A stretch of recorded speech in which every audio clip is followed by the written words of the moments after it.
Hello everyone, welcome to the Dynamic Gout Exam Coaching YouTube channel. Friends, 14th August 2024 నాటి ముఖ్యమైన current affairs చూడండి. ఇటీవల అంతర్జాతీయ ఏనుగుల దినోత్సవం ఎప్పుడు జరుపుకున్నారు? ఆన్సర్ ఆగస్టు 12న. అయితే మన ఇండియాలో ప్రాజెక్ట్ ఎలిఫెంట్ను ఎప్పుడు మొదలుపెట్టారా అంటే 1992 ఫిబ్రవరిలో దీన్ని ప్రారంభించడం జరిగింది. అయితే ఇదే ఆగస్టు 12న అంతర్జాతీయ యువజన దినోత్సవం కూడా జరుపుకుంటారు.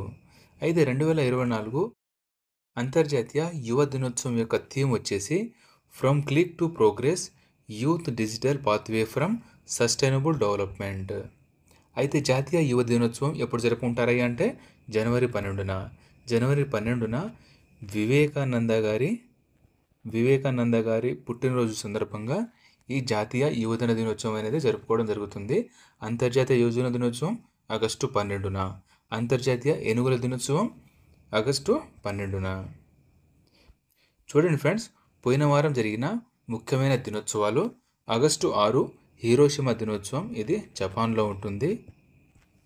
ఆగస్టు 7 జావలిన్ త్రో దినోత్సవం. మన ఇండియన్ అథ్లెట్ అయిన నీరజ్ చోప్రా గారు 2020 ఆగస్టు 7వ తారీఖున టోక్యోలోని ఒలింపిక్స్లో స్వర్ణం సాధించిన రోజున ఈ ఆగస్టు 7న జావలిన్ త్రో దినోత్సవాన్ని జరుపుకుంటారు. నెక్స్ట్ చూడండి, ఆగస్టు 9 ప్రపంచ గిరిజన దినోత్సవం మరియు నాగసాకి దినోత్సవం.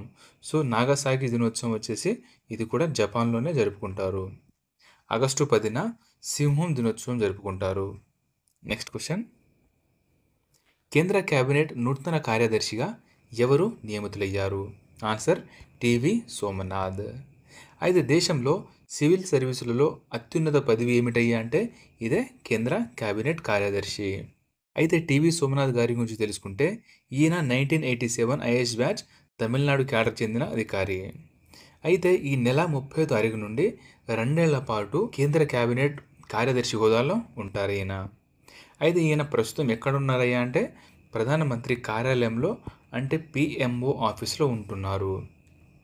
అయితే చూడండి ఫ్రెండ్స్, అయితే అంతకుముందు ఈయన ప్రపంచ బ్యాంకు డైరెక్టర్గా మరియు చెన్నై మెట్రో కార్పొరేషన్ ఎండీగా కూడా ఈ టివి సోమనాథ్ గారు పనిచేశారు. నెక్స్ట్ క్వశ్చన్, ఇండియాలో మొట్టమొదటి మీథేన్ వాయువుని తినే బ్యాక్టీరియా ఎక్కడ కనుగొన్నారు? ఆన్సర్ మహారాష్ట్రలో. అయితే ఈ బ్యాక్టీరియా పేరు వచ్చేసి మెథనోట్రోప్స్. అయితే మీథేన్ యొక్క ఫార్ములా చూడండి, CH4గా మీథేన్ యొక్క ఫార్ములాని చెప్పుకుంటారు. అయితే ఈ మీథేన్ గ్యాస్ ఎక్కువగా ఎక్కడ ఉంటుంది అంటే చిత్తడి నెలలలో మరియు ఆహార పంట భూముల్లో ఇది ఎక్కువ విడుదలవుతుంది. అయితే సిఎన్జి గ్యాస్లో చాలా ఇంపార్టెంట్ క్వశ్చన్ ఫ్రెండ్ ఇది. సిఎన్జి గ్యాస్లో మీథేన్ యొక్క ఎంత శాతం ఉంటుందయ్యా అంటే 80 నుండి 90% వరకు సిఎన్జి గ్యాస్లో ఉంటుంది.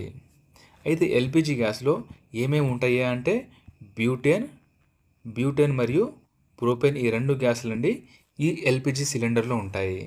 అయితే ఎల్పిజి సిలిండర్ లీక్ అవుతుందని మనకి ఎలా తెలుస్తుందయ్యా అంటే ఇథైల్ మెర్కాప్టన్ వల్ల ఈ గ్యాస్ యొక్క వాసన మనకు తెలుస్తుంది. సో ఇది కూడా గుర్తుంచుకోవాలండి, ఇథైల్ మెర్కాప్టన్. నెక్స్ట్ క్వశ్చన్, భారత ప్రభుత్వం ప్రయోగించిన 2వ పరమాణు జలాంతర్గామి పేరేమిటి? ఇది కూడా చాలా ఇంపార్టెంట్ ఫ్రెండ్స్. అయితే దీని పేరు వచ్చేసి ఆన్సర్ ఐఎన్ఎస్ అరిఘాట్. ఐఎన్ఎస్ యొక్క ఫుల్ ఫామ్ చూడండి, ఇండియన్ నేవల్ షిప్. దీనిని విశాఖపట్నంలో తయారు చేస్తున్నారు. ప్రస్తుతం విశాఖపట్నంలో తయారు చేస్తున్నారు. అయితే ఇది 2వ పరమాణు జలాంతర్గామి. అయితే మొదటి పరమాణు జలాంతర్గామి పేరు వచ్చేసి ఐఎన్ఎస్ అరిహంత్. చూడండి ఫ్రెండ్స్, ఈ జలాంతర్గామినే ఇంగ్లీష్లో సబ్మెరైన్ అని పిలుస్తారు. అయితే ఇండియాలో మొదటి సబ్మెరైన్ పేరు ఏమిటయ్యా అంటే ఐఎన్ఎస్ కల్వరి S-23. దీనిని 1967లో ఫ్రాన్స్ నుంచి తీసుకున్నారు. అయితే ఇండియా యొక్క మొదటి యుద్ధ నౌక పేరేమిటయ్యా అంటే ఐఎన్ఎస్ విక్రమ్. ఇండియా యొక్క మొదటి యుద్ధ నౌక, మొదటి సబ్మెరైన్ ఐఎన్ఎస్ కల్వరి. అయితే యుద్ధ నౌకను 1961లో తయారు చేశారు. ఇటీవల 3 సముద్ర నిర్మాణాలకు అశోకుడు, చంద్రగుప్త, కల్పతరు అని పేరు పెట్టడం జరిగింది.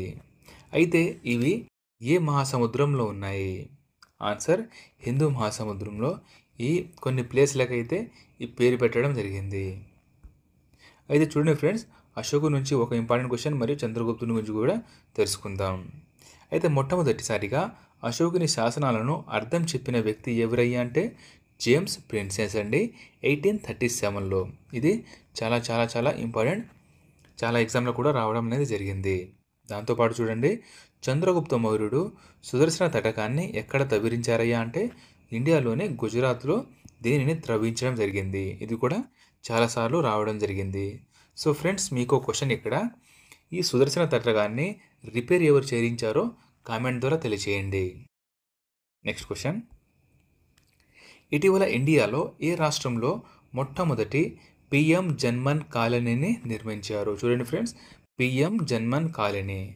అయితే ఈ పిఎం జన్మన్ కాలనీ ప్రారంభించింది ఎప్పుడయ్యా అంటే 2023 నవంబర్ 15న ప్రధానమంత్రి గారు దీనిని ప్రారంభించారు. ఎక్కడయ్యా అంటే మధ్యప్రదేశ్లోనే దీన్ని ప్రారంభించారు అనేది మొదటిసారిగా. అయితే ఇది ప్రజెంట్ ఒక కాలనీ అయితే కంప్లీట్ అయిపోయింది. ఆ కాలనీ పేరు వచ్చేసి శివపురి జన్పద్ పంచాయతీ. అయితే పిఎం జన్మన్ కాలనీ యొక్క ముఖ్య ఉద్దేశం ఏంటయ్యా అంటే ట్రైబల్ ఏరియాలలో కాలనీని నిర్మించడం, అంటే ఆదివాసీ ఏరియాలలో కాలనీని నిర్మించడం దీని యొక్క ముఖ్య ఉద్దేశం. దీనికోసమే మధ్యప్రదేశ్లో 2023 నవంబర్ 15న ప్రధానమంత్రి గారు ఈ ప్రాజెక్టును ప్రారంభించారు. అయితే మధ్యప్రదేశ్ యొక్క ప్రజెంట్ ముఖ్యమంత్రి ఎవరయ్యా అంటే doctor Mohan Yadav. Next question, మొదటి గ్లోబల్ ఉమెన్స్ కబడ్డీ లీగ్ ఎక్కడ జరుగుతుంది? Very very very important friends, ఇది ఫస్ట్ టైం జరుగుతుంది, అది కూడా మన ఇండియాలో. ఆన్సర్ హర్యానాలో జరుగుతుంది. ఇది ఓన్లీ ఉమెన్స్ కబడ్డీ లీగ్. అయితే కబడ్డీలో క్రీడాకారుల సంఖ్య ఎంతయ్యా అంటే మొత్తం 7 ఒక టీంలో ఉంటారు. సో ఇలాంటి క్వశ్చన్లు కూడా రావడానికి ఛాన్సెస్ ఉంటుంది. అయితే 2024 ప్రో కబడ్డీ లీగ్ విజేత వచ్చేసి పునేరి ప్లల్టన్, రన్నరప్ వచ్చేసి హర్యానా స్టీలర్స్. ఇక హర్యానా గురించి తెలుసుకుంటే హర్యానా యొక్క ముఖ్యమంత్రి వచ్చేసి నాయబ్ సింగ్ సైని, గవర్నర్ మన తెలుగువారు బండారు దత్తాత్రేయ. నెక్స్ట్ క్వశ్చన్, ఇటీవల చర్చల్లో ఉన్న నల్గంగా వెన్గంగా నది అనుసంధాన ప్రాజెక్టును ఏ రాష్ట్రానికి సంబంధించింది? ఆన్సర్ మహారాష్ట్ర. నెక్స్ట్ క్వశ్చన్, పూణేలోని ఎఫ్టిటిఐ డైరెక్టర్గా ఎవరు నియమితులయ్యారు? ఆన్సర్ ధీరజ్ సింగ్. ఈయన 5 సంవత్సరాల పాటు ఈ ఎఫ్టిటిఐ డైరెక్టర్గా ఉంటారు. చూడండి ఫ్రెండ్స్, ఎఫ్టిటిఐ అంటే ఇండియన్ ఫిల్మ్ టెలివిజన్ ఇన్స్టిట్యూట్. ఎక్కడుంది ఇది? పూణేలో. అయితే చూడండి ఫ్రెండ్స్, ఇటీవల నియామకాలైన మోస్ట్ ఇంపార్టెంట్ని చూద్దాం. యూపీఎస్సీ చైర్మన్ వచ్చేసి ప్రీతి సూడాన్ అండి, ఈమె మనోజ్ సోని స్థానంలో వచ్చారు. నెక్స్ట్ చూడండి, ఎస్బీఐ చైర్మన్ చల్లా శ్రీనివాసులు శెట్టి. అస్సాం రైఫల్స్ నూతన డైరెక్టర్ జనరల్ ఎవరయ్యా అంటే వికాస్ లగేరా. జస్ట్ 2 days క్రితమే ఈయన మారడం జరిగింది. Next question, national testing agency అంటే ఎన్టీఏ డైరెక్టర్ జనరల్ ఎవరు? Answer Pradeep Singh Kharola. Next question, ఇటీవల లోకార్న్ ఫిల్మ్ ఫెస్టివల్లో క్యారియర్ లెఫార్డ్ అవార్డు పొందిన మొదటి భారతీయుడు ఎవరు? ఆన్సర్ షారూక్ ఖాన్. అయితే ఈ ఫెస్టివల్ ఎక్కడ జరిగిందయ్యా అంటే స్విట్జర్లాండ్లో జరిగింది. దీని యొక్క ఎడిషన్ వచ్చేసి 77వ ఎడిషన్. అయితే చూడండి ఫ్రెండ్స్, ఇటీవల వచ్చిన మోస్ట్ ఇంపార్టెంట్ అవార్డ్స్ అండి. సో ఇక్కడ వచ్చినవి కూడా 5 awards very very important. Olympic order honour ఎవరికి వచ్చిందయ్యా అంటే అభినవ్ బింద్రా గారికి అయితే రావడం జరిగింది. పీజీ మరియు తిమోర్ లిస్తే యొక్క ఆ దేశం యొక్క అత్యున్నత పురస్కారాలు వచ్చేసి ద్రౌపది ముర్ము గారికి రావడం జరిగింది. మన రాష్ట్రపతి ద్రౌపది ముర్ము గారికి రావడం అనేది జరిగింది. ఇంకోటి, మొదటి విజ్ఞాన రత్న అవార్డు, ఇది కూడా చాలా ఇంపార్టెంట్ ఫ్రెండ్స్. మొదటి విజ్ఞాన రత్న అవార్డు వచ్చేసి డాక్టర్ గోవిందరాజన్ పద్మనాభన్ గారికి వచ్చింది. ఇటీవల ప్రపంచ కామన్వెల్త్ అవార్డు వచ్చేసి సంజనా ఠాకూర్ గారికి రావడం జరిగింది. ఇటీవల హన్స్ వాన్ హెంటింగ్ అవార్డు వచ్చేసి కె చొక్కలింగం గారు, ఈయనకి రావడం జరిగింది. సో ఈ క్వశ్చన్లు అండి వెరీ ఇంపార్టెంట్. సో ఫ్రెండ్స్, ఇప్పటి నుంచి మనం డైలీ ఒక క్వశ్చన్ అయితే టెస్ట్ కింద ఇవ్వడం అనేది జరుగుతుంది. దీని యొక్క ఆన్సర్ని మీరు కామెంట్ ద్వారా తెలియజేయండి. సో క్వశ్చన్ చూడండి, ఇటీవల 2024 ప్యారిస్ ఒలింపిక్స్లో భారతదేశానికి మొదటి పథకాన్ని ఎవరు గెలిచారు? దీని యొక్క ఆన్సర్ని కామెంట్ ద్వారా తెలియజేయండి. ఫ్రెండ్స్, ఇప్పటిదాకా ఎవరైనా సబ్స్క్రైబ్ చేయకపోతే సబ్స్క్రైబ్ చేసుకోండి. వీడియో యొక్క కంటెంట్ కనుక నచ్చితే లైక్ చేసి మీ ఫ్రెండ్స్ అందరికీ షేర్ చేయండి. ఇవన్నీ మీకు ఫ్రీయే కానీ మాకు చాలా హెల్ప్ అవుతుంది మరియు సపోర్ట్గా ఉంటుంది. Thank you. జై హింద్.